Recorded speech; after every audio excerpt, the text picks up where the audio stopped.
Gray areas of intimacy, receiving without touch, when they accept all your love but never meet you in the body that offers it.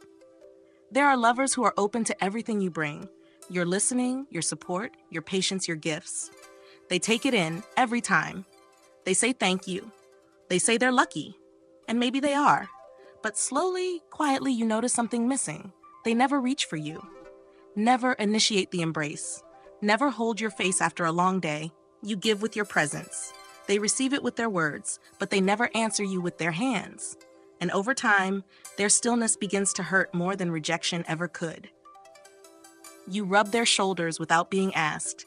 You kiss their forehead before they fall asleep. You slide a hand along their back just to say, "I'm here."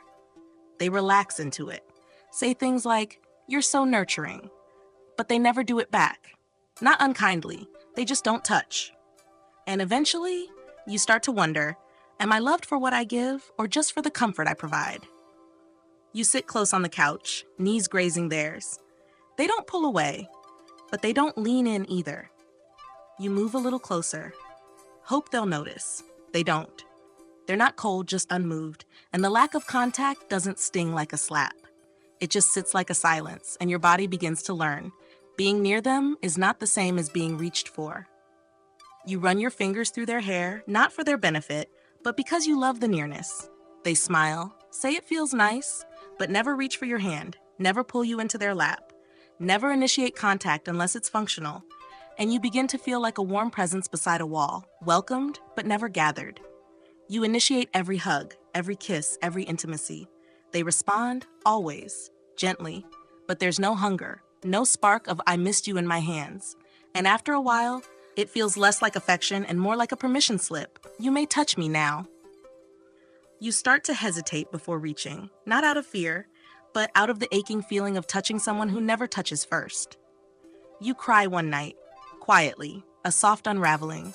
They offer words, thoughtful, sincere. "I'm sorry it's been so hard." But they don't move closer, don't hold you, don't wipe your cheek.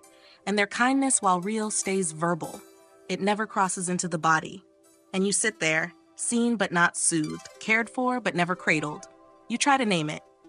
"I wish you'd touch me more," you say carefully. They look confused. "I thought you liked initiating that stuff." And that's when it lands. They don't understand that your touch isn't just a love language. It's a need, a way of being met. And when it's never mirrored, it begins to feel like you're always loving through a window. You stop reaching, just to see. One day, 2 a week. They don't notice, or they think you're just in a mood, but really you're just waiting for them to miss your touch, for them to seek it, to crave the skin of you. But nothing comes, and that quiet absence becomes the loudest grief, knowing that your body is safe to love from, but not to be loved in. And perhaps the most private kind of hunger, when everything you offer is received, except your skin. You are not unloved, but you are untouched. And even the deepest emotional intimacy can feel hollow when it's never wrapped in contact. Because the body knows. The body counts. And when yours is always giving, always pressing forward with open arms, and never being pulled into, something essential begins to ache. Not for passion, not even for sex. Just for the warmth of knowing, I am not just welcome here, I am wanted in full form, heart and body. She holds his hand in the car, fingers intertwined. He lets her, doesn't pull away, but doesn't squeeze back, doesn't glance at her, doesn't bring it to his lips the way she sometimes does with his. She keeps her hand there anyway, pretending it's enough. But in the quiet, her body whispers the truth. Love received without touch begins to feel like presence without joining. She wraps herself around him in bed, leg draped over, arm across his chest. He sighs contentedly, but never shifts toward her, never pulls her in, never places a hand at the small of her back or cradles the curve of her neck. She gives warmth like instinct. He sleeps, and her affection begins to feel like background music in a house he no longer listens to. She presses her cheek against his shoulder during a movie. He smiles but doesn't respond, doesn't lean his head toward hers, doesn't run fingers through her hair or place a hand over hers. When the movie ends, she gets up slowly, not saying a word, not angry, just tired. Because it's not rejection that's hurting her. It's the unacknowledged ache of touch that never finds its way back. She gives him a massage after a long day, kneels behind him, works through every knot in silence. He exhales grateful, thanks her, then returns to scrolling. No glance, no gesture, no instinct to offer the same in return. She walks to the bathroom alone, her hands heavy with a giving that's never mirrored. And in the mirror, she begins to look like someone depleting. She kisses him when he's distracted, soft, intentional. He smiles, says, "You're so affectionate," but never reaches for her throughout the day, never tucks a strand of her hair behind her ear, never runs his palm along her arm just because. She keeps offering herself in touches that float in the space between them, and the space starts to feel colder. She lies on the couch after a long day, arms folded under her chest. He sits beside her, close but not with her, doesn't ask to hold her, doesn't rest his hand on her thigh. She doesn't say anything. She just turns her head to the cushions, eyes open, wondering what it would feel like to be held without having to ask for it. They have a beautiful talk, deep, rich, connective. She feels emotionally close, her heart soft and open. She reaches for his hand. He says, "That was a good conversation," and stands to get more tea. She stays sitting, her hand still outstretched, fingers slowly curling into a fist. Because closeness without contact feels like a sentence that never ends. A story left untold at the level of the skin. She mentions it one night. "Sometimes I just wish you'd touch me first." He frowns. "But I don't stop you when you do." And in that moment, she realizes he sees love as something to be allowed, not enacted. He receives it, but never initiates it. And no matter how well loved she is in his mind, her body still feels like a guest, not a home. And perhaps the deepest ache of all, when you are emotionally received but physically unclaimed. You are not rejected, not abandoned, not unloved, but your skin is unanswered. And slowly the parts of you that once reached so easily, hands, arms, shoulders, lips, begin to quiet, begin to wonder if they're too much. Begin to forget what it feels like to be gathered without needing to earn it. Because love without touch is a love that only almost arrives. And bodies, no matter how tender the heart, still ache for the moment when someone says with no words at all, "I feel you, I want you, I'm here," in full form. Gray areas of intimacy, receiving without sense it. When they accept your love, but never truly feel you with their attention. There are lovers who welcome what you give. They let you in. They listen to your stories. They enjoy your presence, your affection, your support. They don't reject your care. They thank you for it. But they don't register you. Not in the way your eyes dim when you're tired. Not in the way your voice tightens when you're holding something in. Not in the subtle shifts, the emotional textures, the quiet clues that say, "This is where I am. Meet me here." You give your love sensitively, but it's received in ways that never fully feel you back. And slowly, the space between perception and presence becomes a wound. You notice when their mood changes. You adjust without being asked. You bring warmth when they need comfort, space when they need silence. But when your own mood shifts, when your laughter sounds a little strained or your gaze turns inward, they don't ask. Don't lean in. Don't feel the change. They care. But they wait for the words. And you start to wonder if your love only counts when you explain it. You sense when they're off before they do. You pause conversations to ask if something's bothering them. You put your hand on their chest when their breathing speeds up. They always say, "How do you know me so well?" But when your energy fades, when your skin gets colder, your presence quieter, they don't notice. Not because they don't love you, but because they're not watching. Not with their body, not with their heart. You reach for them when they're tired. Offer comfort before they speak. You feel them. Respond to them. But when you reach with silence, with posture, with tone, with the way you close the cabinet a little harder than usual, they don't pick up the signal. They look over, smile, say, "Everything good?" And you nod, because the truth feels too subtle to explain. Because if they couldn't feel it, they probably won't understand it either. You're in the middle of telling a story and your voice catches. Not obviously, just enough to signal that the memory hurts. They keep listening, keep nodding, but they don't stop. Don't say, "That hit you, didn't it?" You feel unseen in a conversation that is fully focused on you. Because being heard and being felt are not the same. And no matter how clearly you speak, your body still longs to be read. You share a piece of music that makes you emotional, a song you've carried for years. They listen, say, "That's nice," and skip to the next. You smile, try to hide the sting, because what you were offering wasn't just a melody, it was a map, a piece of your heart coded in sound. And when they couldn't feel it, couldn't ask, "Why this one?" you realized your emotional language may never be mirrored. You start to withdraw in subtle ways, less hand-holding, fewer glances, fewer soft gestures, not because you want distance, but because your cues were always missed. And when you pull back, they don't ask why, don't notice. They think everything is fine, because their understanding of you exists only in the spoken and seen, not the sensed, and you begin to feel like a frequency they never learned how to tune into. You try to explain it one night. "Sometimes I just wish you noticed more without me having to say it." They reply, "I can't read minds." And that's the moment it lands, not as cruelty, but as limitation. They think feeling you is guessing. You know it's attunement. You weren't asking for mind reading. You were asking for presence that listens with more than ears. And perhaps the most subtle grief of all, when your love is received but never truly joined. You are not unloved, but you are unfelt. And over time, your emotional world becomes a monologue of signals they never quite learn to translate. Because love that doesn't sense you becomes love that doesn't reach you. And no matter how much you give, if you're never perceived in your fullness, you start to feel like a spirit living beside someone, visible, heard, appreciated, but never mirrored in the place that matters most, the quiet pulse beneath your skin.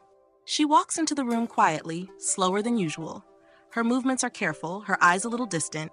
He looks up from his phone, smiles, and says, "Hey." She nods, says nothing. He doesn't ask, doesn't notice the shift in her breath, doesn't feel the heaviness she's carrying. Later, when she says, "I felt invisible tonight," he replies, "But I greeted you right away." And that's when she realizes he registers presence, not energy. And there's a difference her heart is tired of having to explain. They're out with friends. She laughs on cue, plays along, but her eyes don't shine the same. He doesn't catch it, doesn't lean in during the car ride home and say, "You were quieter tonight. What's going on?" Instead, he says, "You were great tonight. Everyone loves you." And she sits beside him, silent. Because love that sees only the surface cannot hold the ache behind a well-timed smile. She shares a story from childhood, something layered with meaning, grief, and pride. Her voice softens near the end, her words a little slower. He nods, says, "Wow, you've been through a lot," and changes the subject. She stares at the wall behind him, wondering if anyone will ever hear the emotion between her words, not just the facts inside them. Because being understood is only halfway to being felt. She touches his hand during dinner, not for affection, but as an anchor. He continues talking, doesn't shift, doesn't notice the meaning behind the reach. She lets go gently, returns to her plate. Not because she doesn't want connection, but because she's tired of initiating contact that goes unread. Her touches are fluent, but he doesn't speak the language. She plays a song and sits quietly, letting it fill the room. Her fingers trace the rim of the glass in front of her. It's not just a song. It's her mood, her message, her state of being. He listens for a minute, then says, "Is this the same artist from last week?" She nods. Doesn't tell him the lyrics are about everything she's too raw to say. Because if he didn't feel it, he probably wasn't meant to hear it. He talks about his day. She listens, fully present, noting the tone, the tempo, the pauses. When she speaks, her words are colored with nuance, testing, reaching, feeling the edges of her own vulnerability. He listens to the content, responds with logic, never mirrors the emotion. And it starts to feel like emotional intimacy is something she builds alone, brick by brick, while he just walks beside the wall. One night, she falls silent mid-conversation. Not angry, just somewhere else, somewhere fragile. He doesn't ask, doesn't turn toward her, doesn't say, "Where did you go just now?" He just keeps talking. And she nods along, learning, again, that her inner world has no companion, only an audience. She brings it up, carefully, vulnerably. Says, "I don't always feel felt by you." He blinks, confused. "But I listen to you all the time." And that's when it lands. He hears words, not shifts. He receives stories, not signals.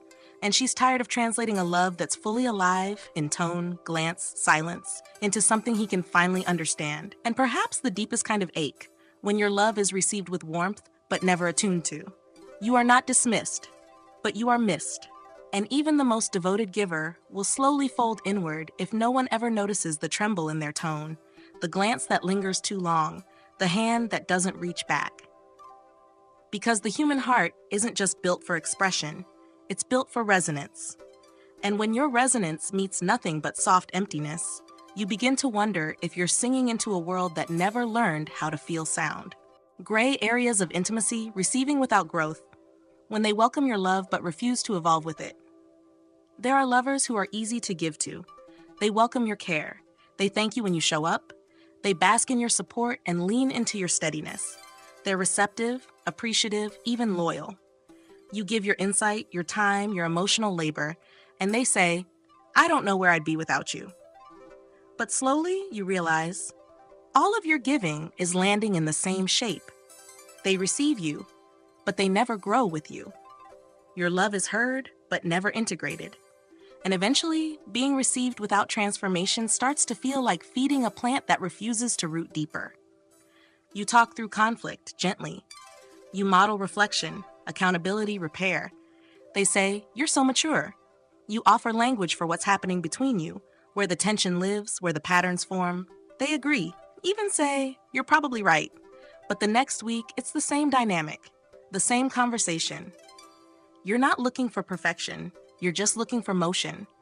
But they're comfortable staying in place as long as you keep carrying the clarity. You grow, you shift, you become softer in your reactions, more honest in your needs. You share your self-work openly, books, therapy, boundaries you're learning to hold. They listen, they nod, but they don't join you. They don't ask, "How can I evolve too?" And soon it starts to feel like you're building something beautiful with someone who's only willing to watch it take shape. You suggest changes to deepen the relationship, more intention, a shared practice, time carved out for mutual reflection. They say, "That sounds nice," but nothing happens. No new habit, no active engagement. And slowly, your energy begins to feel like a solo performance for someone sitting on a couch, applauding without ever getting up to dance. You help them heal. You hold space for their past. You encourage their growth. But when you begin to outgrow your own cycles, when you start becoming someone new, they don't meet you there. They don't try to understand the shift. They want you, but only in the version they first fell in love with. And you start to feel like you're betraying the relationship just by evolving inside it. You say, "Let's not repeat that dynamic again." They agree, and then repeat it again. Not because they're cruel, but because they never internalize. They hear you, but they don't change with you. And you begin to feel like an emotional GPS for some always asking for directions, but never driving. You bring it up gently. "I feel like I'm doing the growing for both of us." They look hurt. Say, "But I'm trying." And they are, in a way. But trying without action is a holding pattern. And holding patterns, even kind ones, are a slow erosion of possibility. Because nothing can bloom in love if no one's willing to plant something new. You stop offering new ideas. Stop initiating new conversations about growth. You start to settle, not out of contentment, but from weariness. You love them, but you're exhausted. Not because you gave too much, but because you gave to someone who never stepped forward to meet the version of you that's been growing day by day. And perhaps the quietest kind of heartbreak, when you're received with open arms but never moved toward. You are not disrespected, not dismissed, but you are unmatched in expansion. And even the most nurturing partner will eventually feel stuck when love becomes something they pour into, but never transform with. Because being received is only one part of intimacy. The other part is becoming something more together. And if you're the only one growing, the bond stops being a relationship and starts being a rescue. And you can't build a future with someone who's content just watching you become. She sits across from him at dinner, sharing something she's just realized about herself. A new boundary, a softer truth, a healing shift. He nods, supportive, says, "That's great, babe," but then changes the subject. Doesn't ask what brought it on. Doesn't follow her into the depth. She offered a key to her evolution, And he smiled at it, then set it down. Not because he doesn't care, but because he doesn't stretch with her. She tells him she's been working on being less reactive. Talks about where it came from, what it's cost her. He listens, says he's proud. But the next time there's conflict, he pushes her buttons the same way he always has. Her work lands in silence. Her insight is met with stillness. And suddenly, her growth feels like a secret blooming inside a house where no one opens the windows. She buys them a journal for couples, a way to reflect, evolve, deepen. He says, I'll try it. But weeks go by and the pages stay blank. She doesn't push, but she feels the heaviness of initiating without follow-through. Because trying isn't the same as showing up. And even gentle intentions start to sting when they don't move. She mentions wanting to explore something new together, a retreat, a book, a practice. He shrugs, says, I'm good with how we are. She smiles, says okay. But inside, her becoming hits a wall. Because she's not asking for change from dissatisfaction. She's asking for growth from love. But his comfort with what is becomes a quiet rejection of what could be. He praises her, often. You're incredible, he says. So grounded, so clear. But he doesn't ask what it took to get there. Doesn't ask how he can meet her in it. She's evolving right in front of him, but he loves the results, not the process. And when someone only celebrates your outcome, you begin to feel like a product, not a person in motion. She works hard to unlearn old patterns.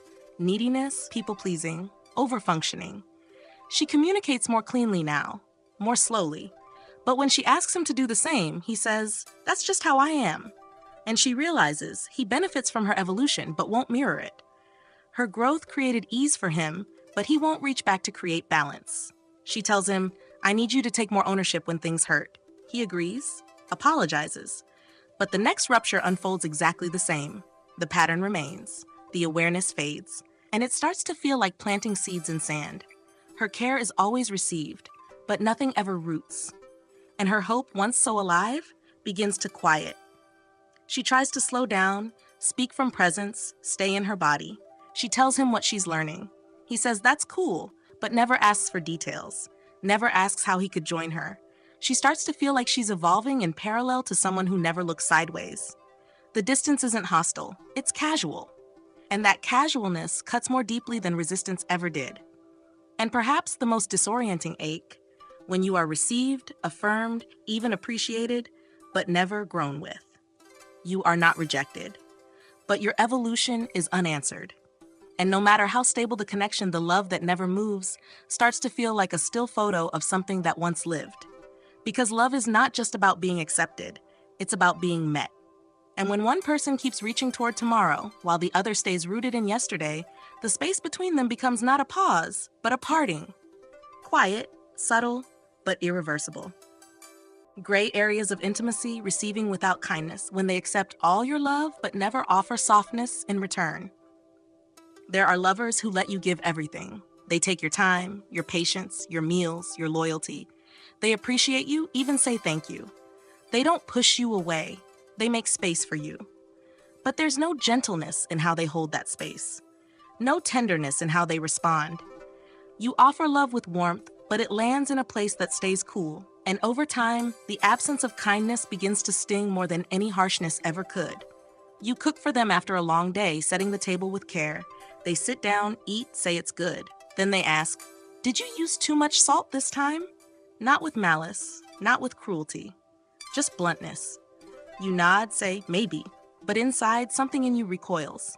Because love can survive honesty, but it starves without gentle hands. You send them a long message during the day, checking in, offering love, a story, a wish. They respond with K. You remind yourself not to overreact, but your body still tightens.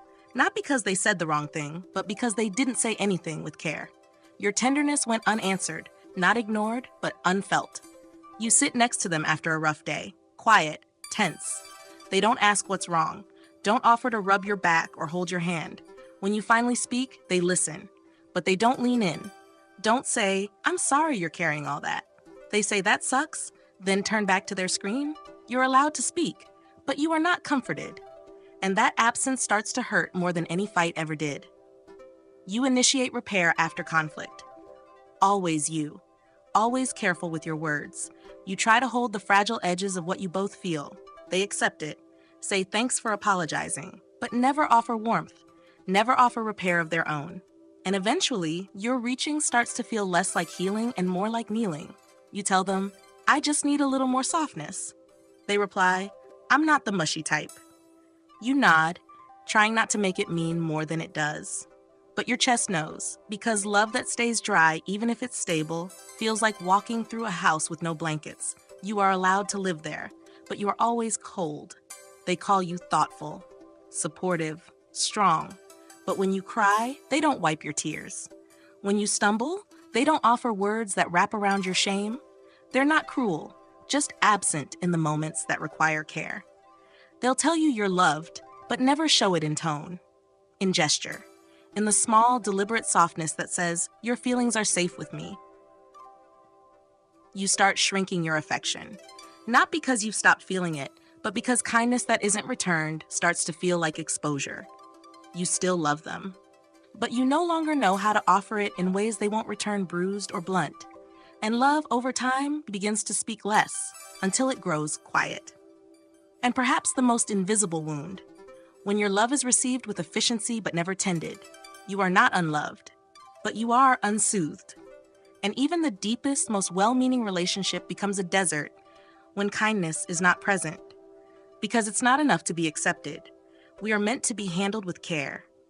And when your heart is always received but never held, you begin to ache for the one thing no partnership can survive without: gentleness where it matters most. She brings him dinner to his desk, knowing he hasn't eaten. He glances up, says, "You didn't have to." She smiles, sets it down, hopes for a thank you or a softened glance or even a "come sit with me." But instead, he picks up a fork, keeps typing. She walks away, not unloved, just untouched by warmth. Her gesture floats between them, unacknowledged by anything resembling care. She's quiet one night, overwhelmed, withdrawn. He doesn't ask what's wrong, doesn't notice her hands clenched in her lap, the long silences. Later, she brings it up. "I needed you to meet me with tenderness." He frowns. "But I gave you space." And that's when it lands. He thinks absence of pressure is the same as presence of kindness. But space without softness feels like being left alone in your pain. She tells him something vulnerable, her voice low, almost shaking. He listens, says, "Okay," and changes the subject. Not because he doesn't care, but because he doesn't offer comfort. She gave him her ache. He gave her a door. And the closing of that door echoes longer than the pain she first shared.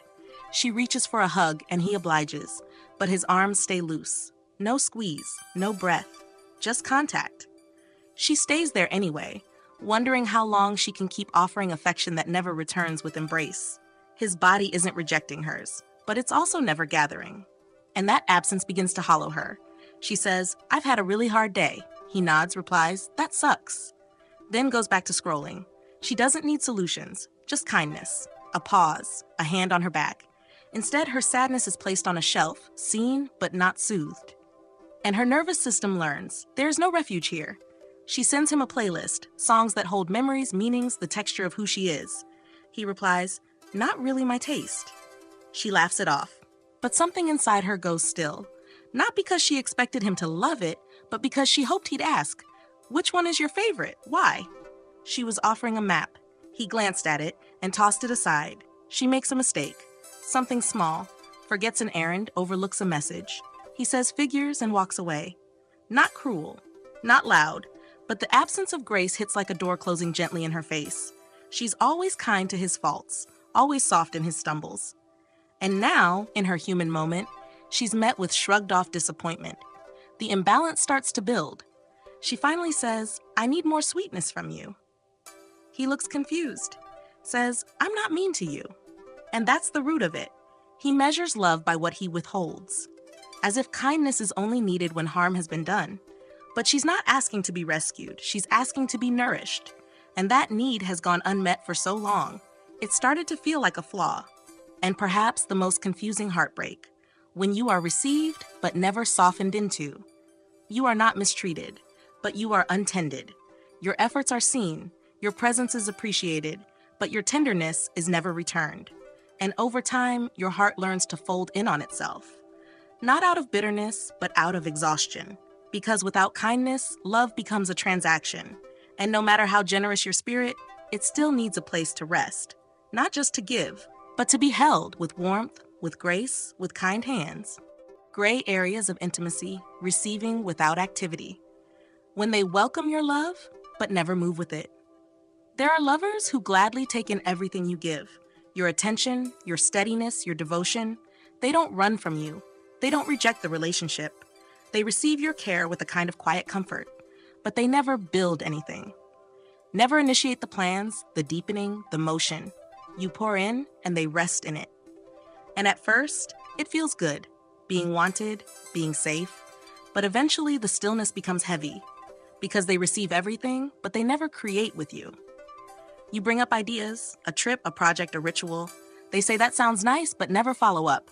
Never take the lead. Never pick up the thread. And over time, you realize you're the one generating every next step, every new dimension. They enjoy what you give, but they never add to it. You initiate intimacy, set the tone, suggest time together. Even the small things, walks, shared meals, soft rituals. They say yes, they show up, but the rhythm always begins with you. Your love lands, but it doesn't expand. And without movement, even deep love starts to feel like a room where nothing new happens. You try stepping back, just to breathe, to see what they'll do if you don't initiate. A week goes by, 2. The plans fade, the connection stalls. They don't ask why, they just wait for you to return to motion. And that's when it lands. They don't think of the relationship as something to move, only something to receive. You grow in self-awareness, you bring insight, you suggest ways to deepen, you change how you respond, how you speak, how you show up. They say they admire it, but they don't mirror it. Don't stretch with you, don't do anything with your offering. Your growth is seen, but not joined. You say, I'd love for us to co-create more, and they say, we already have a good thing going. And in that moment, the heartbreak blooms. Not because they don't love you, but because they see love as being, not becoming. They receive the present but never plant for the future. And you're left holding the blueprint alone. You stop suggesting, stop planning, you wait, not out of punishment, but to see if they will move without your push. And what you find is silence, not hostility, just inertia. Just comfort that doesn't know how to reach. And comfort, unaccompanied by action, slowly becomes emotional gravity. You bring it up gently. I want to feel you moving toward me sometimes, not just receiving. They say, but I'm here. I always say yes. And that's the wound. They think presence is effort. They think staying means they're building. But love doesn't just ask for presence. It asks for participation. And perhaps the slowest, most invisible erosion of intimacy, when you're received consistently, but never met in motion. You are not unloved, but you are unjoined. And even the most generous giver will one day feel the ache of dancing alone, of offering step after step to a partner who's only ever standing still.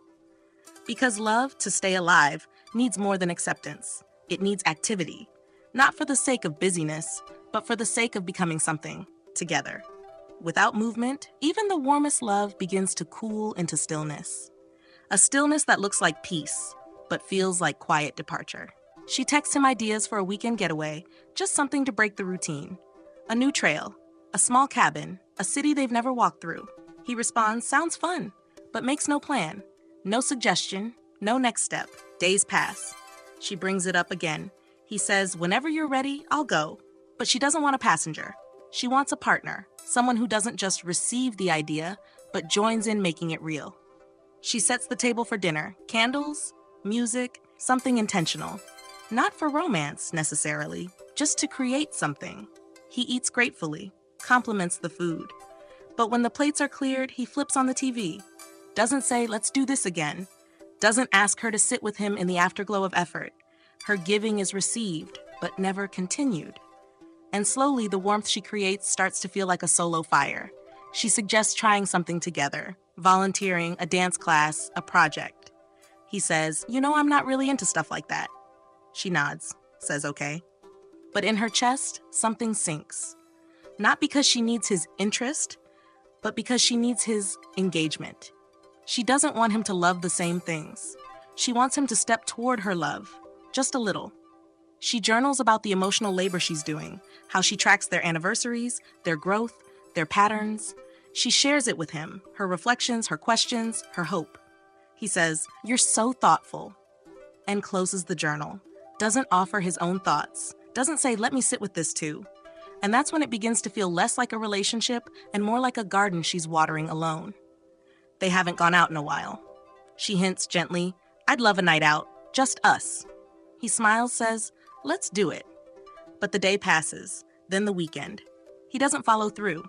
When she asks again, he says, "You're better at planning." And maybe she is, but that's not the point. She's not asking to be the planner. She's asking to be pursued. She tells him she misses doing new things together. He says, "Isn't just being together enough?" And part of her wants to say yes. But another part is wilting. Because love without movement becomes stillness. And stillness, when it stays too long, becomes emotional sediment.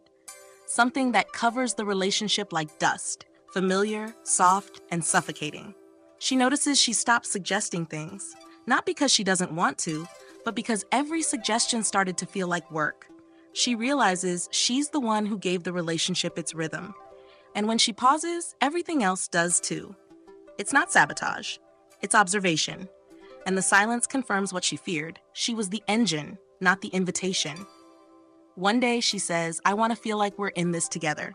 He looks puzzled. "We are." But his definition of togetherness is static. Proximity, not progression. She's not looking for change for the sake of change. She's looking for co-creation. For a relationship that evolves not just through time, but through effort. And perhaps the softest heartbreak of all, when you are consistently received, but never actively engaged. You are not ignored, not mistreated, but you are unmet in motion. And over time, that stillness starts to echo louder than absence ever could. Because love that never builds, never initiates, never creates with you, begins to feel like a mirror that reflects, but never reaches. And even the most loyal heart will one day stop asking, "Will you come with me?" and quietly begin to walk alone. Gray areas of intimacy, receiving without allowance. When they accept your love, but only on their terms. There are lovers who welcome everything you give, your care, your steadiness, your time, your devotion. They say thank you. They appreciate your presence. They enjoy the safety and reliability you bring. But slowly, you notice something tighter behind their gratitude. Rules, unspoken preferences about how you love them, quiet resistance to the parts of your love that stretch their comfort. They accept your affection, but only in ways they can control. And over time, it becomes clear you're allowed to give, but not to fully be. You try to show up emotionally, messy, vulnerable, real.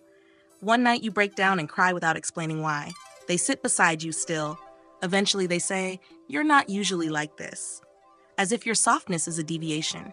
As if the version of you they love is the one who always has it together. And you learn your sadness is not forbidden, but it's not welcome either. You bring up something you want, not a demand, just a need surfacing in you.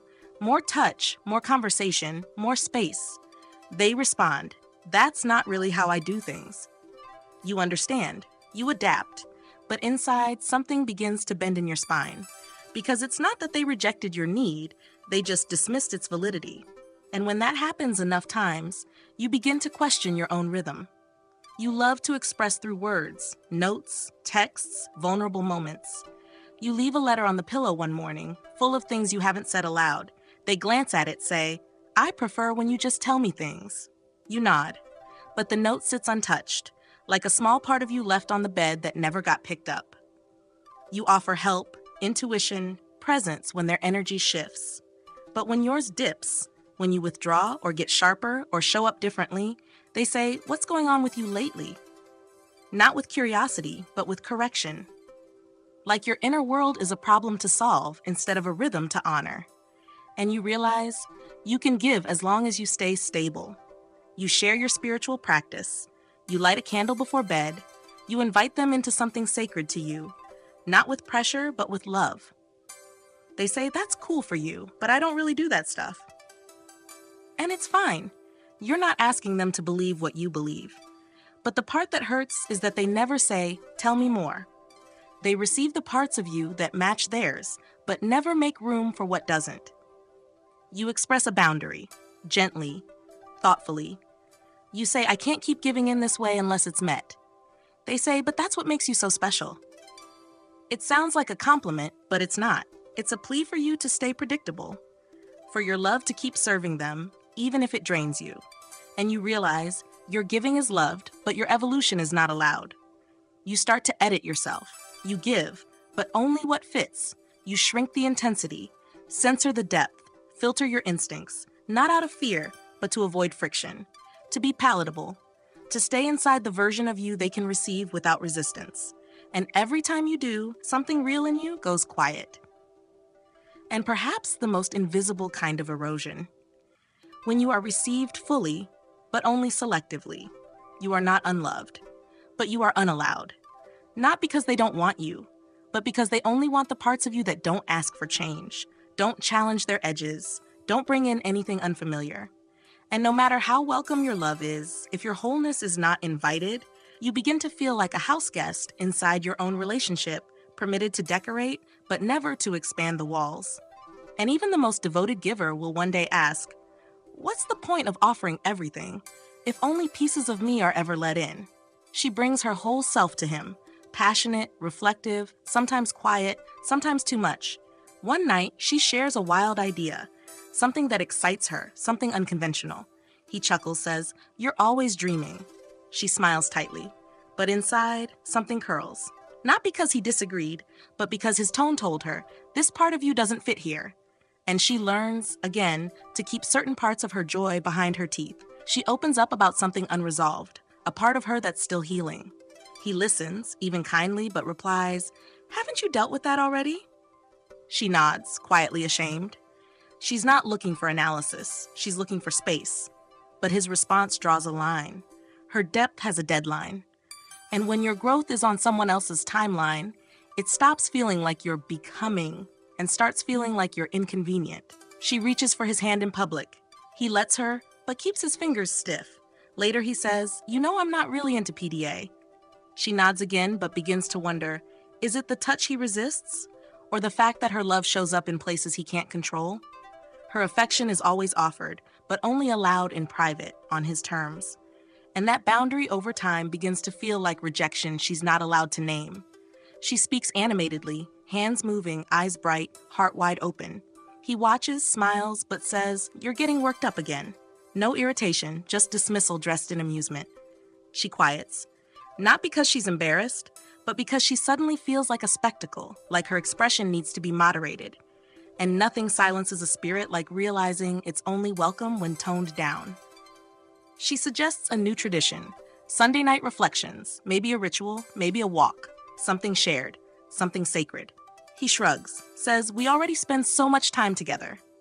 And that shrug, while harmless, lands like a closed door, not against her presence, but against the form her connection wants to take.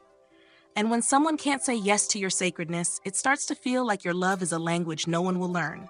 One night she breaks down, not loud, not dramatic, just soft tears she doesn't want to explain. He brings her water, sits nearby, but never asks, "What do you need?" Never reaches, never gathers her. Later he says, "I figured you'd want space." She thanks him, but a part of her knows space was what he needed, not her. She just learned to fit inside it. She tries to talk about something playful, maybe sex, maybe fantasy, maybe curiosity. He laughs, shifts the topic, says, "You're always looking for something new." She wasn't demanding. She was offering. But when that offer goes unanswered, her desire begins to feel like something she has to hide. Like a part of her passion is excess instead of welcome. She begins to notice how much of her doesn't come out around him anymore. The messier truths, the creative sparks, the spiritual practices, the deeper wants. Not because she's scared, but because she's learned what parts of her land gently and what parts land in silence. And eventually she starts living as a fraction of herself inside what's supposed to be the safest place. And perhaps the most aching realization, when your love is never rejected, but always reshaped. You are not unwelcome, but you are unnatural in your fullness. They like you in pieces, the agreeable ones, the soft ones, the ones that don't stretch their edges. And even if they receive your care, your touch, your presence, if they don't make room for your entire being, The intimacy stops feeling like a meeting place and starts feeling like a stage. And no matter how devoted the heart, it cannot thrive where it's only ever allowed to perform. Gray areas of intimacy, receiving without giving. When they take all that you offer, but rarely offer themselves in return. There are lovers who receive your care with ease. They let you in, let you hold them, love them, carry the weight of their bad days. They'll lean into your softness. They'll open to your stability. You become their comfort, their safe place. And for a while, that feels like connection. But over time, something sharp begins to show. They receive everything, but give very little back. You carry the emotional rhythm of the relationship while they simply rest in it. And slowly, your giving begins to feel like a job they never applied for, but are perfectly content benefiting from. You bring up something difficult, your exhaustion, your doubts, a need that hasn't been met. They listen, nod, say, "I'm sorry you're feeling that way." But there's no shift, no reaching back, no offer. They don't ask what they can do. They don't try to meet you. And the apology, while sincere, lands like a period instead of an opening. You remember their appointments, send encouraging messages, hold space for their bad moods, cook for them when they're tired. They always thank you. They tell you how much they appreciate your love. But when you're the one who's off, low, anxious, unsure, there's no proactive comfort, no check-in, no gesture. And you start to wonder if your care is seen or just expected. They're always ready to talk when they need to. They trust your wisdom, your calm, your grounding, but they rarely ask how you are. And when you volunteer something vulnerable, they respond politely, but never follow up, never revisit, never say, "I've been thinking about what you said." You gave them depth. They gave you silence. And love can't bloom in a space where one garden gets watered, hot, and the other goes dry. You plan, you initiate, you remember, you check in. You design the connective tissue of the relationship, one thoughtful act at a time. They say you're amazing, say they've never felt this safe before, but they never mirror it, never surprise you, never carry the day for you when you're the one who needs it. And slowly, your love stops feeling shared and starts feeling used. You lie in bed beside them, heart full of affection. You reach for their hand. They let you. But they don't reach back. They rarely touch you first. Rarely say, "You look like you need a hug." Your body becomes the place love is poured from, but never poured into. And even touch, when only received, becomes lonely. You try to explain, "I don't feel like you give to me the way I give to you." They look hurt. Say, "But I never asked for all of that." And that sentence cuts clean through your spirit, because you weren't giving to earn anything, you were giving to connect. But connection without mutual offering becomes imbalance, a silent drain, a kind of love that's quietly taking without ever joining in. Eventually, you stop offering so much, not to punish, but to protect. You stop being the one who reaches. You wait, see what they'll do. And what they do is nothing. They miss you, say they feel disconnected, but they don't act.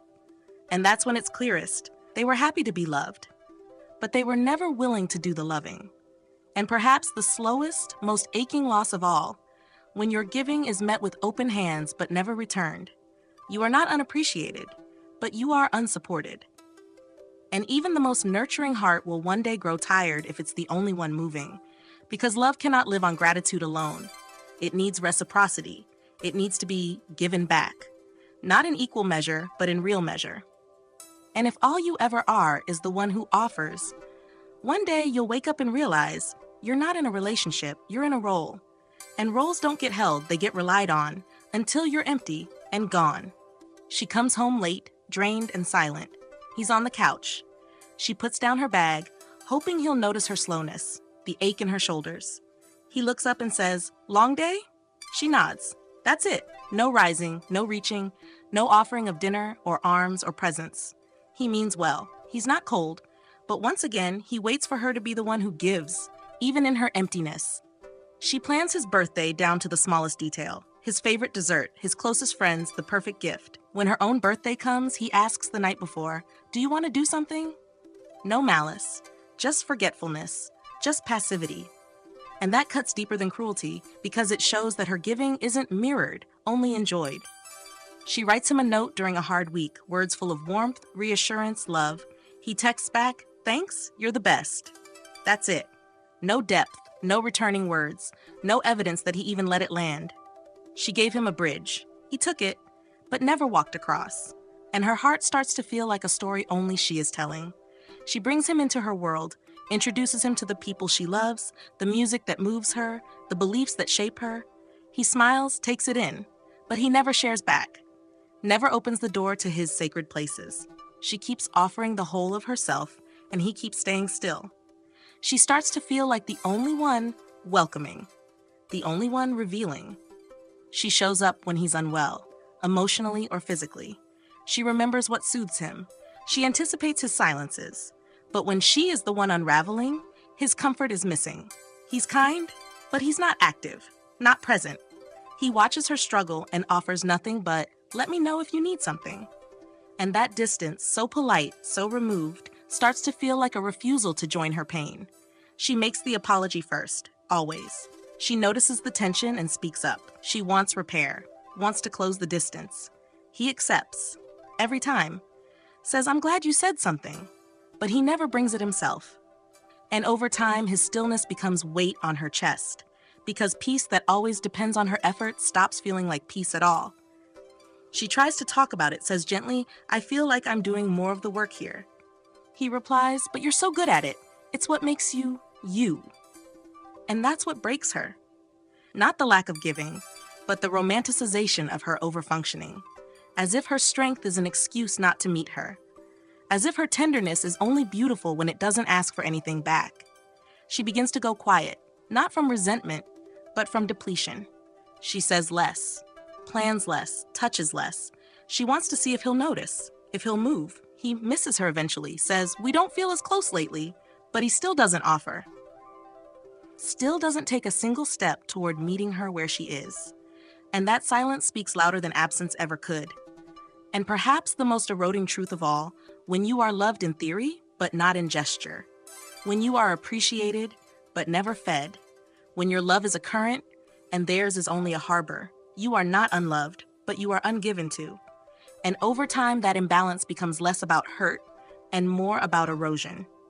Not one moment that breaks you, but 1,000 moments where you gave and gave and gave, and were only ever met with open hands, never open arms. And even the most generous love can't survive being the only one building the bridge.